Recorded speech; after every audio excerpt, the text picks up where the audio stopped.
Hey, I'm John Cannell, and today on Preppy Kitchen, we're making some easy, amazing cheddar biscuits. So let's get started. First off, set your oven to 425 Fahrenheit. It needs to be nice and hot, and these come together so quickly. Now, the next step is very important. Grab your cheddar cheese, and you have to give it a taste. There are so many different kinds of cheddar, and if you have a milder cheddar, you're probably gonna wanna add a 1/4 teaspoon salt extra into this recipe. So give it a taste first, know what you're dealing with. Now you can give it a shred. This is a red cheddar. It's been aged. It is packed with flavor, and it's nice and salty. All cheddars are not created equal.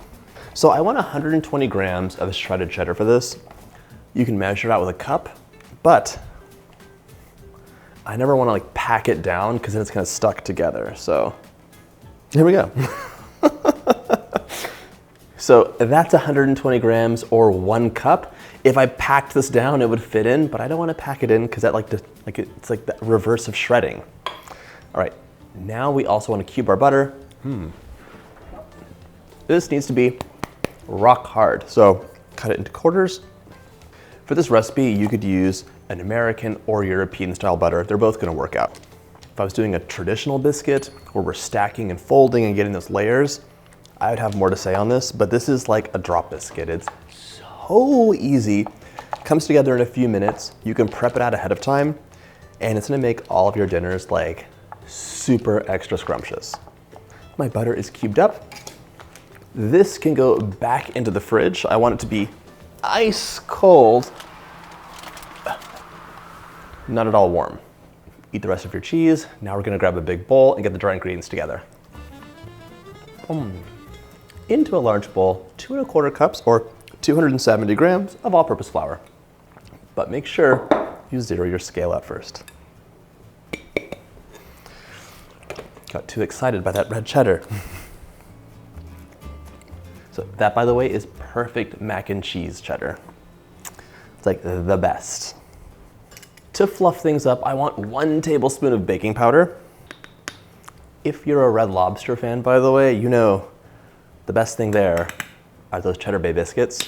So this is like the homemade version you could make, but I think they're much better because it's just nice, plain ingredients that you have in your kitchen, and they're fresh and full of flavor and not too salty. I'm using a teaspoon of salt here, and mine is like ever so slightly rounded. It's like a teaspoon plus 1/8. I like mine a little bit on the salty side.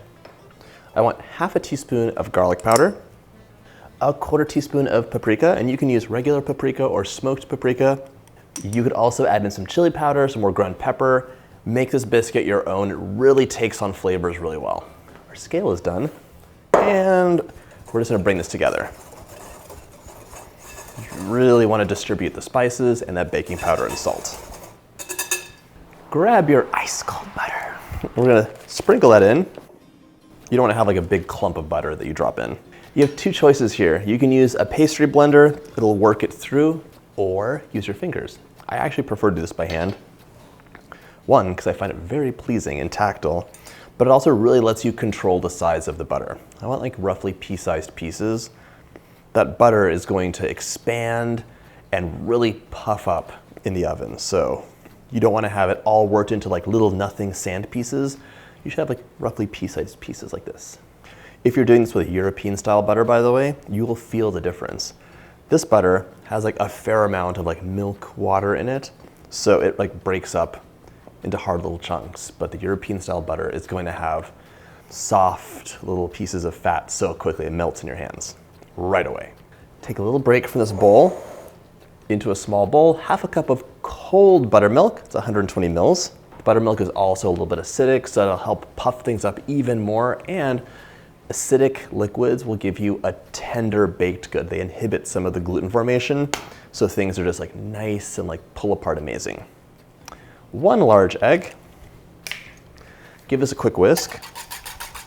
And by the way, if you don't have buttermilk on hand, you could just use regular whole milk and add 2 teaspoons of white vinegar right in. Okay, back to the big bowl. It's time to add the cheese. So sprinkle your cheddar in. Didn't add the cheddar in, did I? Well, If it clumps together, just unclump it with your fingers. We're gonna toss this together now. Get that nice and coated. I'm gonna use my fingers and just mix the cheese in really well. Now we can add our buttermilk egg mixture in. Pour and stir as you go. Look at that beautiful color. Now these are gonna be good biscuits. This looks great. Full of cheese, nice and shaggy, not at all dry. I just added in like a teaspoon or two extra buttermilk. Set that aside, grab a baking sheet lined with parchment paper or a silpat, and now we're gonna scoop these out into 1/4 cup size scoops. Wash your hands first. Time to scoop things up, about 1/4 cup, but we don't wanna pack it down too much. You wanna have some air in there, so just be gentle, and if it's coming apart, then you can squeeze it together. Space your biscuits out evenly, try and get about 2 inches apart. You can see how quickly these come together, but if you wanted to make this in advance, don't try and make the dough in advance and then bake off from frozen or anything like that, because the buttermilk is gonna react with the baking powder. Instead, what you could do is whisk the dry ingredients, prep the butter, prep the cheese, and then just mix it all together at the last moment and bake them. And once they're all ready, it's time to pop these into the oven. 425 for 15 to 17 minutes. They're gonna be puffed, golden, and so aromatic when they're done. In the meantime, we'll make that butter. While those biscuits are baking, let's make a really easy butter. So I want 1/4 cup of butter right into a small bowl. Melt this over 50% heat, couple second bursts will do the trick, and then we're going to mix things up. This butter is gonna get a beautiful dash of color and some nice vegetal flavor with 2 tablespoons of minced parsley. If you don't like parsley, you could totally use chives or like any other herb you like, or omit it completely. Now it's time for a generous 1/4 teaspoon of garlic powder, as well as our parsley.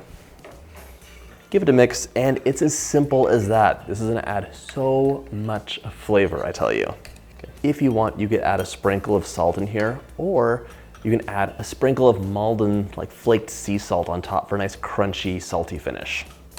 Okay, perfect. Now this will be ready for when these biscuits come out of the oven. We can brush them up and make something delicious happen. If you could smell these biscuits, your mind would be blown. Brush that butter on liberally. Oh my gosh, glistening. Smelling amazing, just wait till it pops into your mouth. The finishing touch, a sprinkle of flaked sea salt. Nice big pieces that just give you that wonderful hit at the very beginning. And just like that, they're ready to enjoy. That is cheesy amazingness. It dissolves in your mouth, and I really hope you get a chance to make this recipe. If you like this video, check out my Easy Dinner Treats playlist.